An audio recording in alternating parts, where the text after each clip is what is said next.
తెలంగాణలో ఆర్టీసీ కార్మికుల సమ్మె సైరన్ మోగించారు. మే 7వ తేదీ నుంచి సమ్మెకు పిలుపునివ్వడంతో టీజీఎస్ ఆర్టీసీ కార్మికుల సమ్మె చర్చనీయాంశంగా మారింది. ఇప్పటికే ఆర్టీసీ ఎండీ కార్మిక శాఖ కమిషనర్ కు సమ్మె నోటీసులు ఇచ్చి 23 డిమాండ్లతో ప్రభుత్వానికి ఆర్టీసీ జేఏసీ నేతలు అల్టిమేటం జారీ చేశారు. తెలంగాణలో ఆర్టీసీ సమ్మె సైరన్ కు సంబంధించి మరింత సమాచారం మా ప్రతినిధి నుమాన్ అందిస్తారు.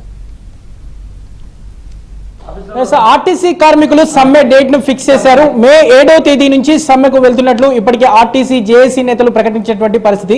సో ఇప్పటికే ఆర్టీసీ ఎండీ సజ్జనర్ తో పాటు లేబర్ కమిషనర్ కు కూడా సమ్మె నోటీస్ ను అందజేశారు. సో ప్రస్తుతం ఇదే అంశం మీద మనతో పాటు మాట్లాడడానికి ఆర్టీసీ జేఏసీ చైర్మన్ వెంకన్న ఉన్నారు. వెంకన్న గారితో మాట్లాడదాము. చెప్పండి, దాదాపు ఏ డిమాండ్లతో ఈ సమ్మెకు వెళ్తున్నారు ఏంటి? మేము కొత్తగా డిమాండ్లు ఏం పెట్టలేదండి. మాకు కాంగ్రెస్ ప్రభుత్వము అధికారంలోకి రాకముందు వాళ్ళ ఎన్నికల మేనిఫెస్టోలో పెట్టినటువంటి డిమాండ్స్ ప్రధానంగా ఒకటి, ఆర్టీసీ ఉద్యోగులను ప్రభుత్వంలో విలీనం చేస్తామని చెప్పారు. దాన్ని ఇప్పటివరకు చేయలేకపోయారు. వెంటనే చేయమని అడుగుతున్నాం.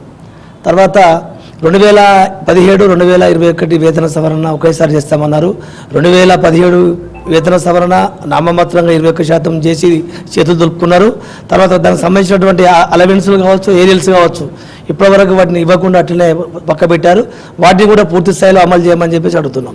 అదేవిధంగా 2021 వేతన సవరణ ఈ 1/4/2025 4 సంవత్సరాలు దాటింది, మళ్ళీ ఒక వేతన సవరణ వచ్చింది. అంటే ఇప్పుడు 2 PRCలు కూడా ఇవ్వాల్సిన పరిస్థితి ఏర్పడ్డది. కాబట్టి మాకు ప్రభుత్వ ఉద్యోగులతో సమానంగా వేతన సవరణ చేస్తున్నారు. కాబట్టి వాటితో సమానంగా మాకు వేతన సవరణ చేసి వెంటనే అమలు చేయాలని చెప్పేసి మేము అదొక డిమాండ్. అది కాంగ్రెస్ ప్రభుత్వం పెట్టింది. ఆ తర్వాత యూనియన్లను అనుమతిస్తాము, యూనియన్లకు ఎన్నికలు పెడతామని చెప్పేసి గత ప్రభుత్వం చేయలేని పనిని ఈ ప్రభుత్వం మేము వచ్చిన తర్వాత చేస్తామని చెప్పారు. కాబట్టి ఈ ప్రభుత్వం వచ్చి కూడా సంవత్సరం దాటింది. మరి యూనియన్లు అనుమతించడం వల్ల, యూనియన్లకు ఎన్నికలు పెట్టడం వల్ల ఈ రాష్ట్ర ప్రభుత్వాన్ని కానీ యాజమాన్యాన్ని కానీ ₹1 ఖర్చు లేదు, ఆర్థిక భారం లేదు. మరి ఎందుకు దీని గురించి మరి వెనుక ముందు ఆడుతారో అర్థం కాని పరిస్థితి. ఆ తర్వాత ఆర్టీసీని విస్తరిస్తామన్నారు, ఆర్టీసీని ఆధునికరిస్తామని చెప్పేసి ఎన్నికల మేనిఫెస్టోలో పెట్టారు.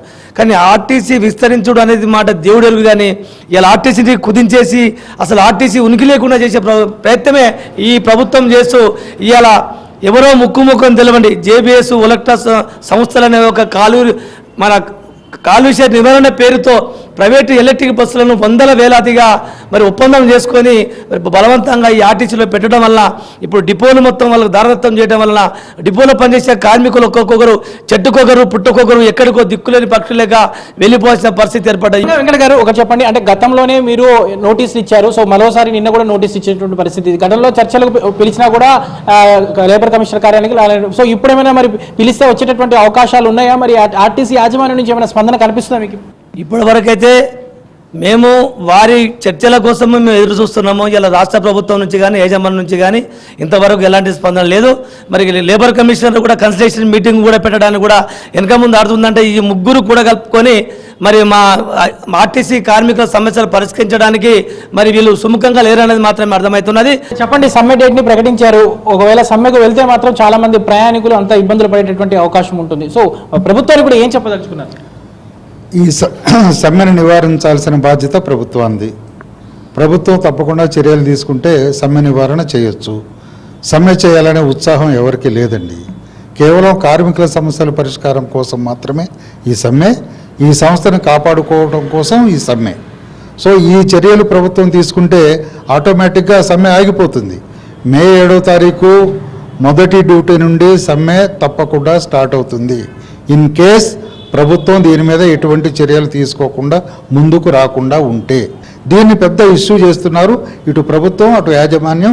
ఇది కరెక్ట్ కాదని మేము చెప్పదలుచుకున్నాం. మొత్తానికైతే మే 7వ తేదీలోపు తమ న్యాయపరమైనటువంటి సమస్యల మీద చర్చలకు ఆహ్వానించాలి. ఒకవేళ చర్చలకు పిలవకపోతే మాత్రం తప్పకుండా మే 7వ తేదీ నుంచి సమ్మె సైరన్ మోగిస్తామంటూ కూడా ఇప్పటికే ఆర్టీసీ జేఏసీ నేతలు ప్రకటించినటువంటి పరిస్థితి. వీడియో జర్నలిస్ట్ శ్యామ్తో నుమాన్, ఆంధ్రజ్యోతి, ఆర్టీసీ.